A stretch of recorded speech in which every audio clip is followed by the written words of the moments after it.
दिल्ली और मुंबई, एक देश की राजनीतिक राजधानी तो दूसरी आर्थिक राजधानी। ये सिर्फ दो शहर नहीं थे, बल्कि भारत की प्रगति को गति देने वाले दो सबसे महत्वपूर्ण केंद्र थे। देश की अर्थव्यवस्था, प्रशासन और व्यापार, इन सब की धड़कन कहीं ना कहीं इन दोनों शहरों से जुड़ी हुई थी। इसलिए इन दोनों की रफ्तार का एक दूसरे से जुड़ना भारत की तरक्की के लिए बेहद जरूरी था। आजादी के बाद भारत तेजी से बदल रहा था। नई फैक्ट्रियां स्थापित हो रही थीं, उद्योगों का विस्तार हो रहा था, शेयर बाजार में हलचल बढ़ रही थी और देश का व्यापार एक नए दौर में प्रवेश कर रहा था। लेकिन इस विकास के बीच एक बड़ी चुनौती मौजूद थी। दिल्ली और मुंबई के बीच की दूरी और उस दूरी को तय करने में लगने वाला लंबा समय।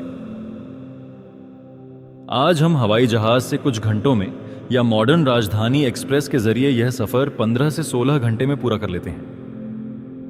लेकिन 1960 और 1970 के दशक में यह रेल सफर बेहद थका देने वाला था। उस दौर में इस रूट की सबसे प्रतिष्ठित ट्रेनें थीं। 1928 में शुरू हुई फ्रंटियर मेल, जिसे आज गोल्डन टेम्पल मेल के नाम से जाना जाता है। Bombay New Delhi AC express, Punjab mail और पश्चिम एक्सप्रेस, ये ट्रेनें अपने समय की शान मानी जाती थीं। विशाल WP क्लास स्टीम लोकोमोटिव्स इन्हें खींचते थे, लेकिन गति सीमित होने के कारण बॉम्बे से दिल्ली पहुंचने में 24 से 30 घंटे तक का समय लग जाता था। 1960 और 70 का दशक भारत के औद्योगिक विस्तार का दौर था। बॉम्बे के उद्योगपतियों और दिल्ली के नौकरशाहों के लिए टाइम इज मनी एक सिद्धांत बन चुका था। ऐसे में एक ऐसे ओवरनाइट जर्नी कॉन्सेप्ट की सख्त जरूरत थी, जहां कोई व्यक्ति शाम को ट्रेन में बैठे और अगली सुबह लगभग 1400 किलोमीटर दूर दूसरे शहर में अपनी मीटिंग में शामिल हो सके, जो उस समय भारत के लिए एक सपने जैसा था। इस बदलाव की शुरुआत साल 1969 में हुई, जब इंडियन रेलवेज ने देश की पहली हावड़ा नई दिल्ली राजधानी एक्सप्रेस शुरू की। इसकी सफलता को देखकर पश्चिमी भारत के व्यापारिक संगठनों और चैम्बर ऑफ कॉमर्स ने बॉम्बे के लिए भी ऐसी ही हाई स्पीड ट्रेन की मांग उठानी शुरू कर दी।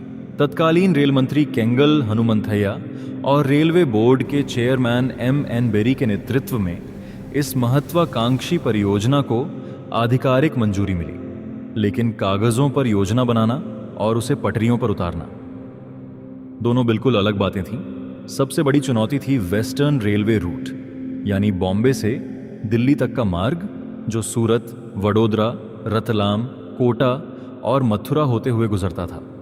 उस समय यह रूट इतनी तेज रफ्तार वाली ट्रेनों के लिए तैयार नहीं था।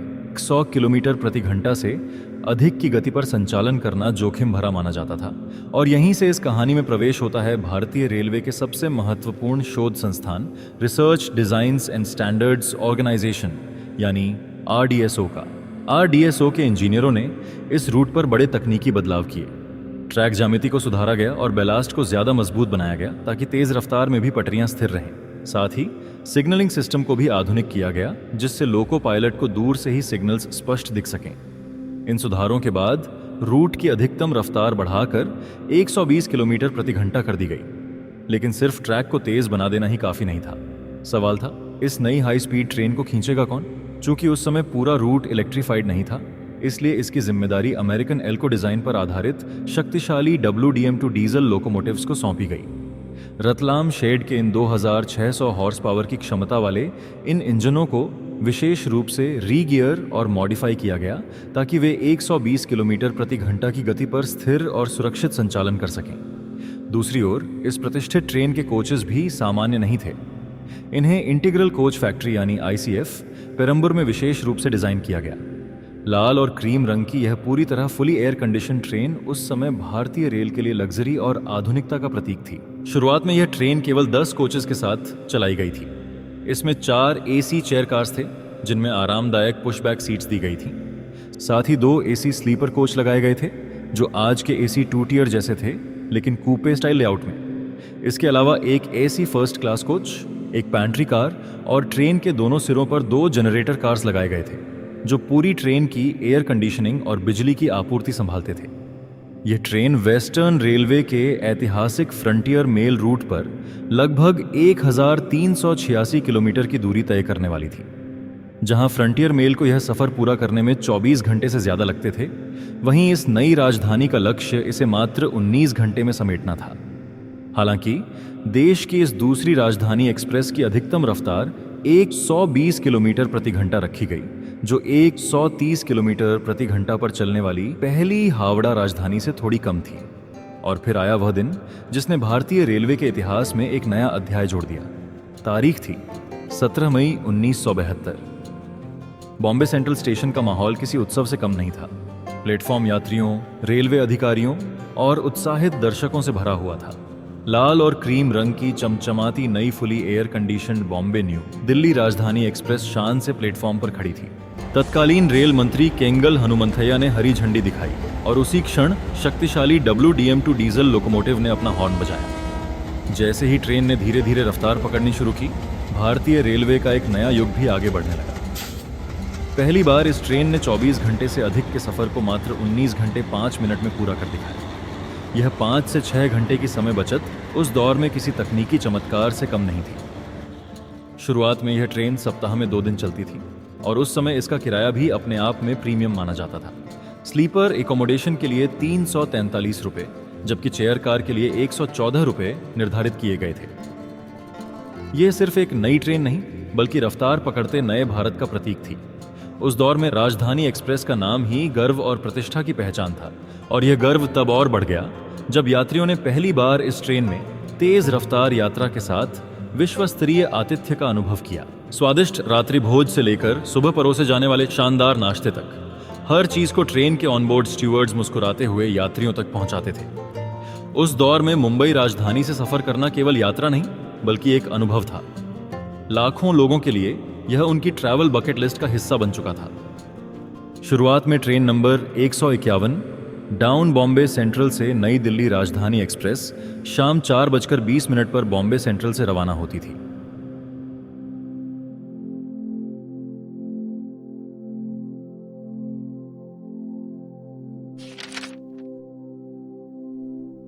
इस ट्रेन में कोई कमर्शियल हॉल्ट नहीं रखा गया था। हालांकि ऑपरेशनल रिक्वायरमेंट्स के लिए वडोदरा, रतलाम और गंगापुर में टेक्निकल हॉल्ट्स दिए जाते थे।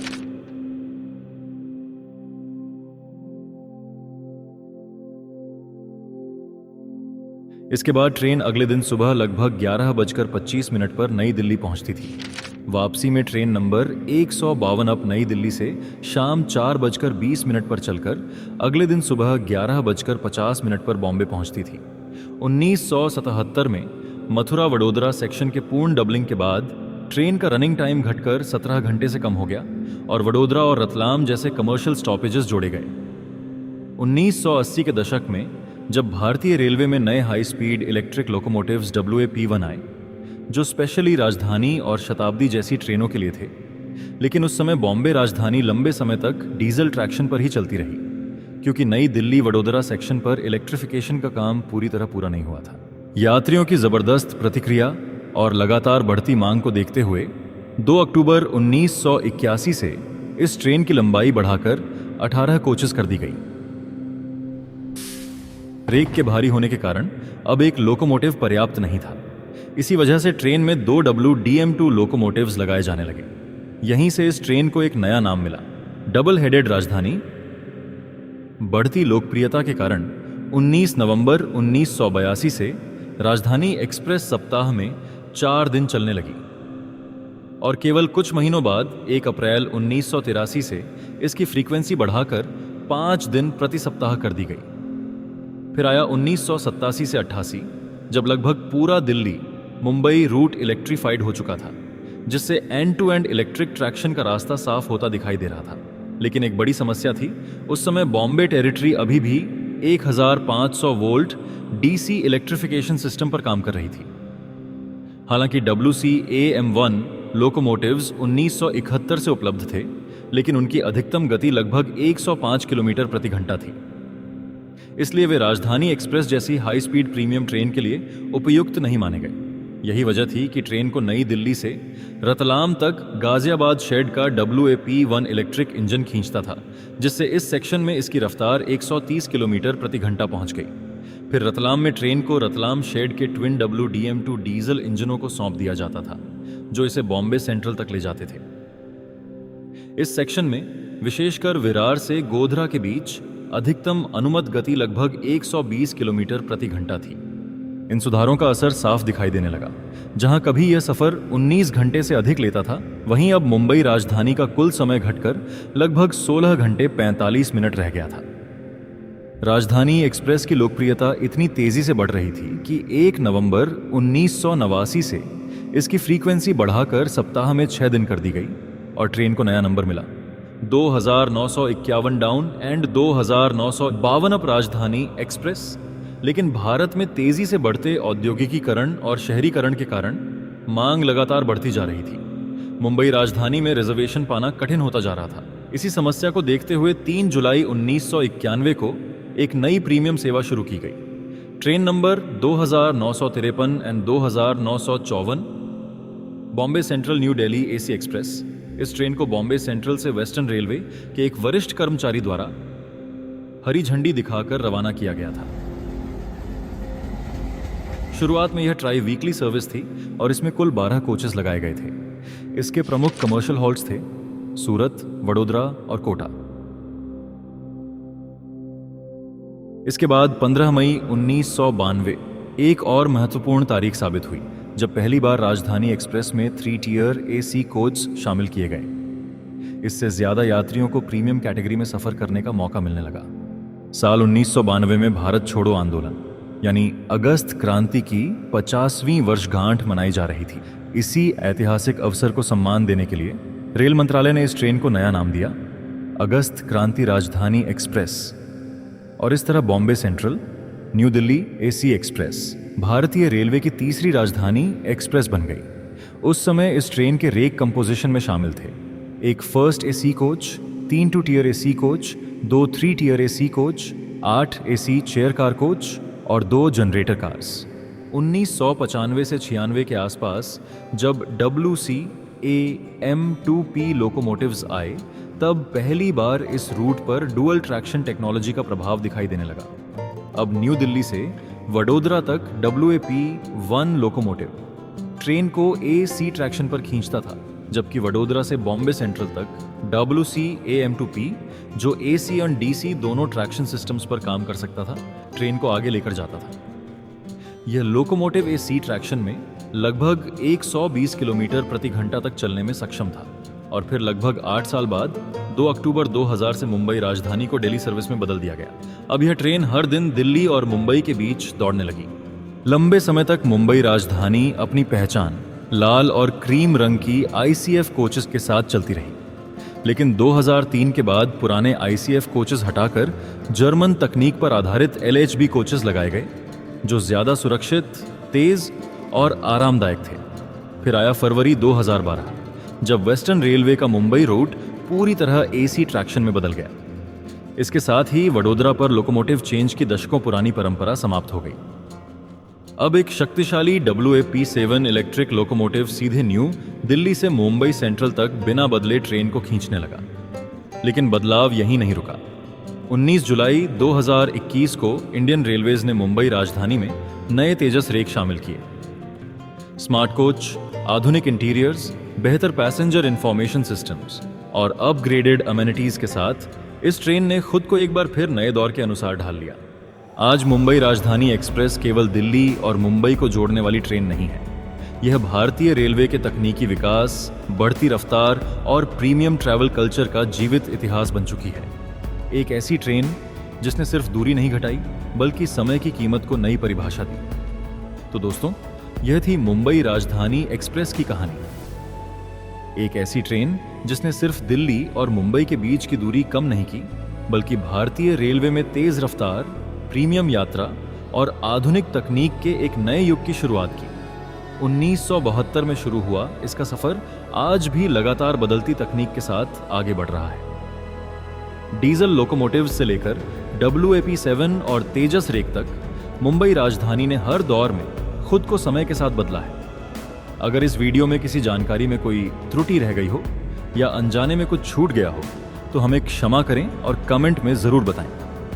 वीडियो कैसी लगी अपनी राय भी साझा करें और ऐसी ही डिटेल्ड रेलवे डॉक्यूमेंट्रीज के लिए रेल टेक इन्फो को सब्सक्राइब करना न भूलें। मिलते हैं अगली वीडियो में एक और शानदार रेल इतिहास के साथ। धन्यवाद। जय हिंद।